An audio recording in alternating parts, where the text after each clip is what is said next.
I wanted to explain the endorphin high. In previous videos I've talked about the serotonin high, and this is kind of the same, but it's a bit different as far as how you get to this level of happiness or contentment. With exercise you break down tissue. I like to call it a controlled level of inflammation. When you exercise you actually strain muscle. You cause a stress to muscle, to cardiac or skeletal muscle, right to the point where it won't hurt that much, but it'll tell the muscle to break down a little bit. And with that stimulation to break down a little bit, it regrows in usually about 24 to 48 hours to be tolerant to more stressors or be stronger than before. Now during that time that you're inciting a little bit of inflammation, there's a hormone that's released. There's two of them in particular, endorphin and enkephalin. They're very important in the stress response. You see, the stress response is made to run away from danger, run away from fire, protect your little ones, and for the survival of the species. And during the fight or flight response from a predator or from a fire, there's expected to be a little bit of pain. And if we have, or if we perceive pain during the time of emergency and we stop because we can't tolerate the pain, we wouldn't be getting anywhere. And that's expected with fight or flight or running from danger. So there are these two hormones that are released that give you a kind of numbing effect when you do push the limits. Now if you look at the parts of the brain that endorphin and enkephalin stimulate, they're the same parts of the brain that morphine stimulates.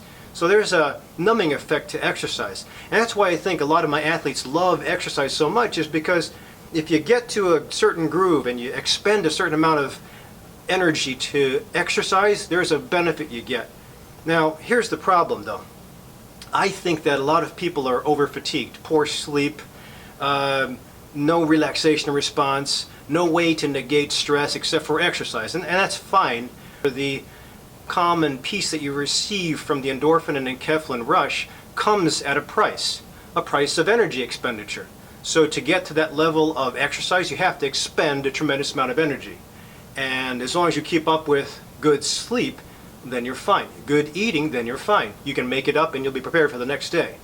But again, as I have mentioned, a lot of my guys are fatigued, not getting enough sleep, or eating poorly. So if you expend a certain amount of energy to feel the endorphin high from an exercise routine, but you're not rebuilding or giving yourself the building blocks to rebuild, eventually you're going to outrun the energy source. And then you're going to have pain, or you're not going to be able to sustain it. So if you have, for example, I have a guy that's anxious or depressed, and they exercise to feel better from the anxiety or depression, that's cool. But if they have to exercise 3 hours a day, and they work 50 hours a week, and they're not eating properly, not sleeping properly, you know 3 hours a day is going to be very hard to sustain. Sustainability of thinking, eating, and activity. You have to be able to sustain it to maintain a healthy lifestyle. Now 3 hours a day might not be, now I could be exaggerating, but 3 hours a day obviously is too hard to maintain for the average human, or the average parent, or the average person that works 50 hours a week. That's where I say you can use exercise to a certain extent of gaining benefits of endorphin and enkephalin to make you feel good, but you still have to have some form of relaxation response.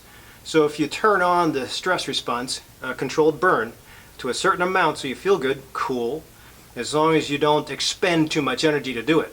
Now if you do the opposite and just work on a relaxation response, which most of us don't do, you might be able to get to that same level of contentment, happiness, joy, with zero expenditure. I mean, what does it take to meditate?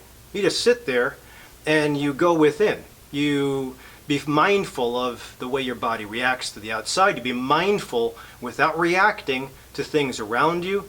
That takes no energy. So you see how the benefit of developing a relaxation response is? Now the problem with a relaxation response is there's a very steep learning curve versus the stress response. Hey, even a kid that doesn't know anything about exercise, relaxation, they can get onto a track or into a weight room and just do what they have to do. Usually get injured, but you don't need a high learning curve for that. The relaxation response has to be taught. So those are the two opposing forces. I think it's whatever way you get to a level of contentment where your body gets a good night's sleep, where your body is eating properly, where your body is moving a little bit, where your body feels like it's 20 years old all the time, even into your 80s, then that's cool. If you don't have that, if you don't feel content with your sleep, if you're not happy, if you're totally stressed out, then you might have to work on balancing out life. If you're already hitting the gym or doing a lot of triathlete training or mud run training or powerlifting or high intensity interval training, and you're still feeling a little bit lagging in the energy department, then that should be a warning sign. Go see your doctor, make sure there's nothing wrong with blood testing and professional advice, and then develop that relaxation response. And in case you don't know how to achieve the relaxation response, I mean, Herb Benson out of Harvard he's the one who came up or coined the phrase the relaxation response in the 70s.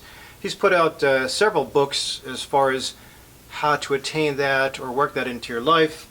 There's also other authors you might want to look into that are excellent with guiding you into your first attempts at trying to find your way of relaxation. Everybody's a little different. Yoga doesn't resonate with everybody, but again, if you don't try to experiment and look for your avenue into the relaxation response and gaining some form of mindfulness, loving kindness, you're never going to be able to get to the end point. So if you can't figure it out on your own, then hire somebody. Either get a life coach, get a psychologist, get a counselor, a pastor. Might be able to help you get through the rocky road and get to that high learning curve. Or there's always CDs, DVDs, local lectures at your places around you. It just takes a little bit of investigation and effort to start the learning.